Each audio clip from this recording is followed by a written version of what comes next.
Yo, what up guys, it's your boy Grizzly Phil. Welcome back to another video, and today we're going over the matchmaking of all the winners and losers of UFC Sterling versus Zalal. We're going to start off with the winner of the main event, Aljamain Sterling.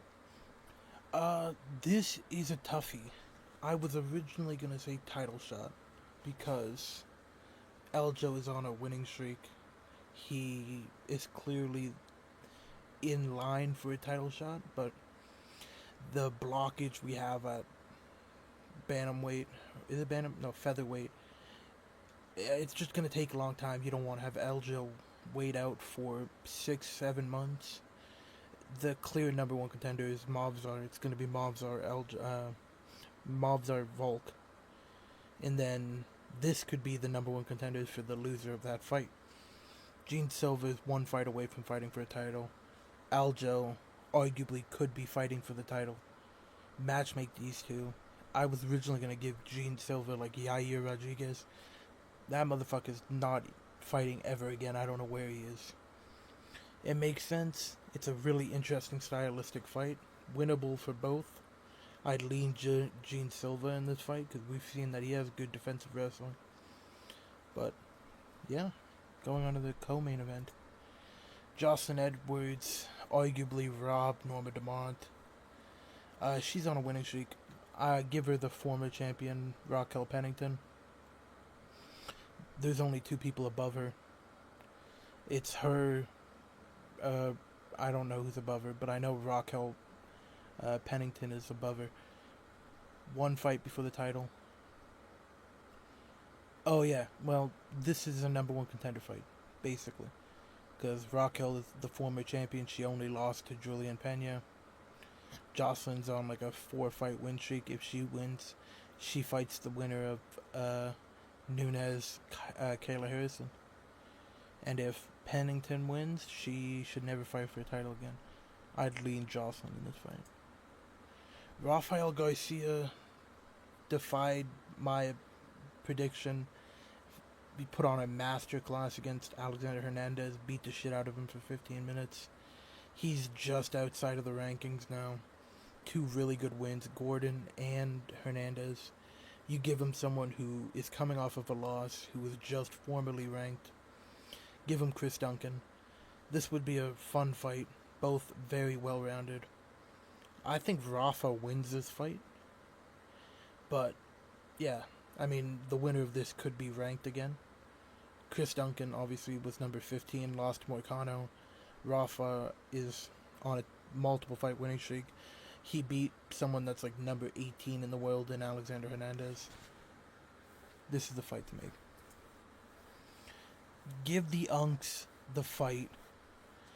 Ronnie Barcelos is now ranked in the bantamweight division.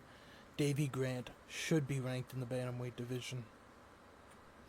Just have the old people fight. I mean, there's not much to say. They don't want Barcelos in the rankings, even though they keep giving him robbery decisions.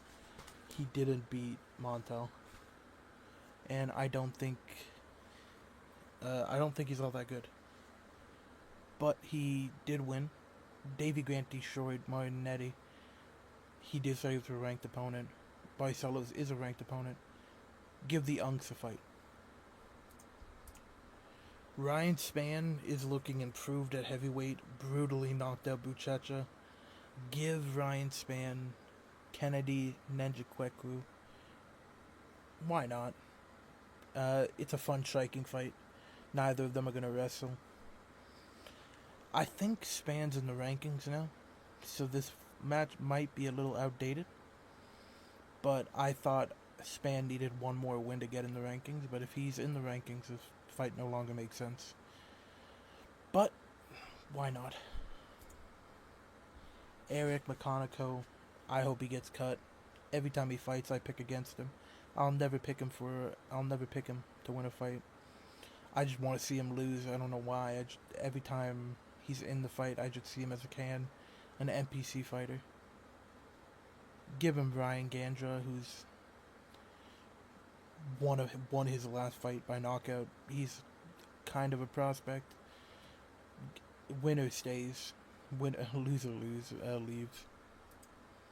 Jackson McVeigh is my new favorite fighter ever since I watched tape on him for his initial debut fight, which was against Dumas, like half a year ago.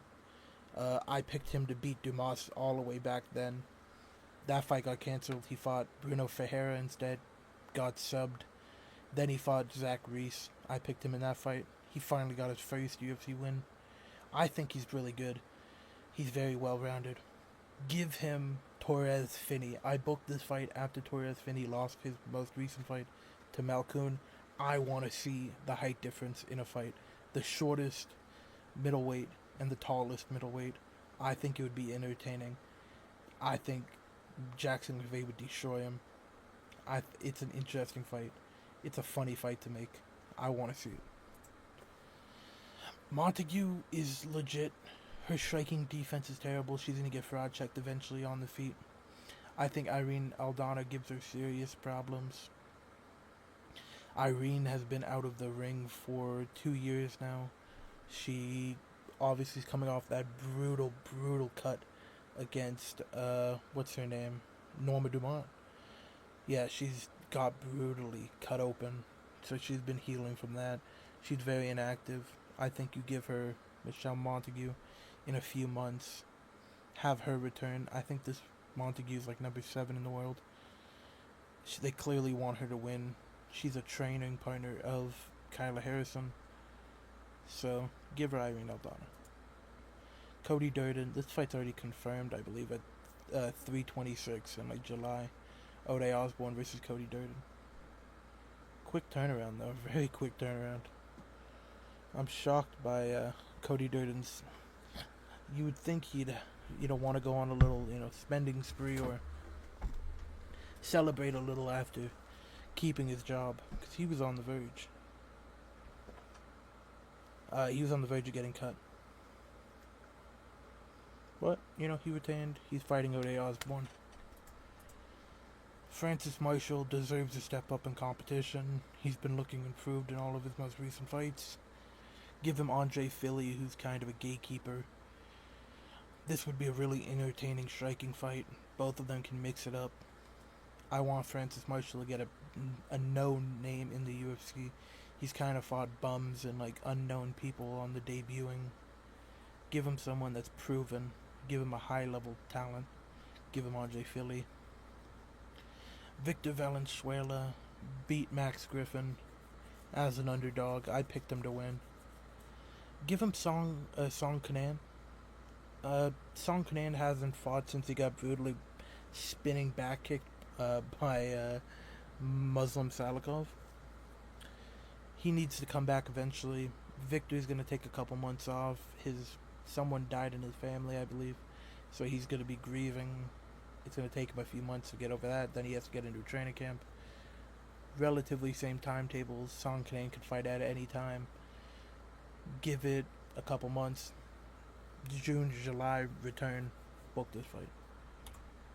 And, I don't think Talita Alencar won this fight. I don't think she beat Palastri, but she won the fight. Give her Sam Hughes. On to the losers. Yusuf Zalal got embarrassed by Aljo. 50-45 to almost. Aaron Pico is coming off that impressive win against Pitbull. Pico has been calling out Lerone Murphy a lot, but they're not going to book that rematch that soon. Zalal is a known name. Zalal's high up in the rankings. You book this fight. Winner of them is right back into that number one contenders type talks. I think this makes sense. I think it's a really interesting fight. Winnable fight for both of them. I say book this fight. Norma Dumont has to fight Aline Perez. Norma Dumont got robbed. It's sad that her 8-fight win streak had to come down to that, but it is what it is.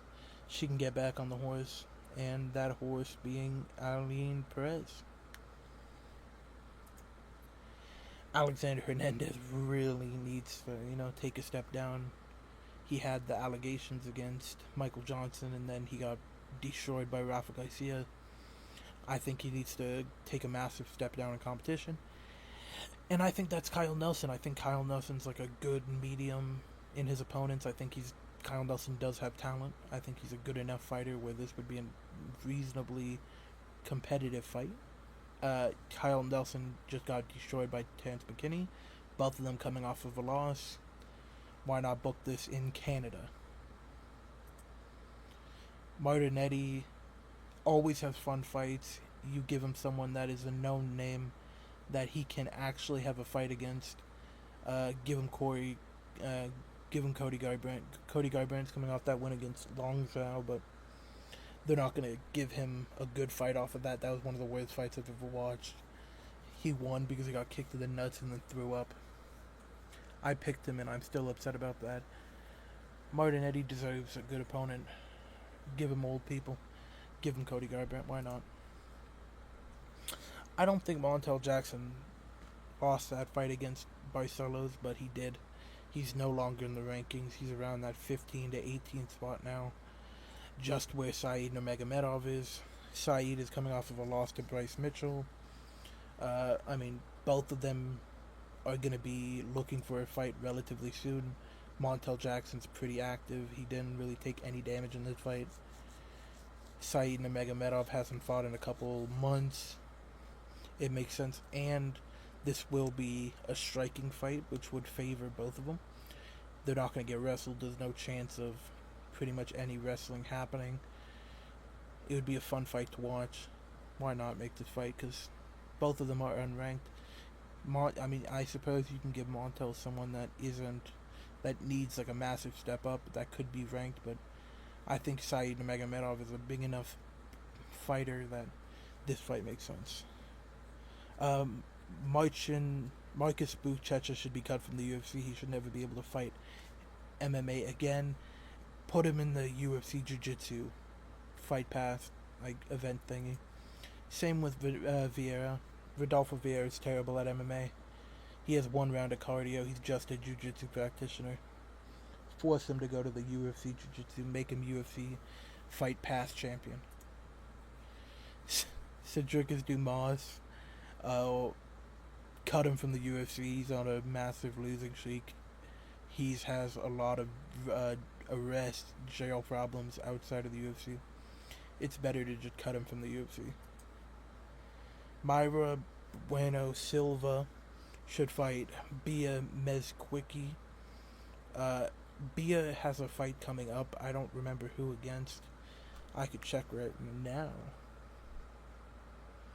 I don't know who, but I know I checked earlier and her fight was booked. I think, who is it against? Melissa Mullins. Yeah. Silva's not very active. She fights twice a year most of the time. At the end of the year, book this fight. I think Bia's going to destroy Melissa Mullins. And that would put her right in line to get a ranked fight. Silva is a good entry ranked fighter for her. She's clearly on the decline. Bia has incredible momentum.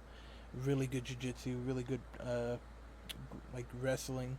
Interesting fight. Winnable fight for both of them. I think Bia takes it, but yeah, this makes sense in my mind. Rafael Filio should fight Costa. Costa's winning. He's on a win streak. Filio should go to flyweight. He should not be a bantamweight. Filio got destroyed by Durden, which I'm completely shocked about. He was one of the biggest favorites of the card, and he got fraud checked. Give him someone that will give him issues. Costa's really good everywhere. Filio needs a, bounce back fight. If he beats Costa, that gets him right back to like the 18 to 15 spot of the flyweight division. Costa wins. He could get a ranked fight. It makes sense. Lucas Brennan should fight Yadir Davali. Loser of this fight gets cut. Winner stays on. It's really simple. Both of them have no striking game. They're pretty much just jiu-jitsu fighters. Brennan is literally only jiu-jitsu. Yadir kind of has a good striking game, but he is mainly a jiu-jitsu fighter. I would favor Lucas Brennan in this fight, but I don't know. Book this fight. Why not? Either that or cut them both. Max Griffin should fight Jean Paul Lebasani. Uh, just make Max Griffin like a prospect fighter now. Just have him fight all the up and coming prospects. Jean Paul fought another one of the prospect fighters in Phil Rowe. Phil Rowe is now cut from the UFC, so we lost our gatekeeper. I say we make Max Griffin that test to see if a prospect is really good enough to be in the upper echelon of the divisions. Julia Palantri should fight Chanel Dyer. I mean, both fun strikers. Chanel deserves a step up. Palastri's obviously going to have to fight down. Make it Chanel Dyer. Why not? If you guys disagree with my picks, please let me know in the comments below. Thank you for watching. Bye.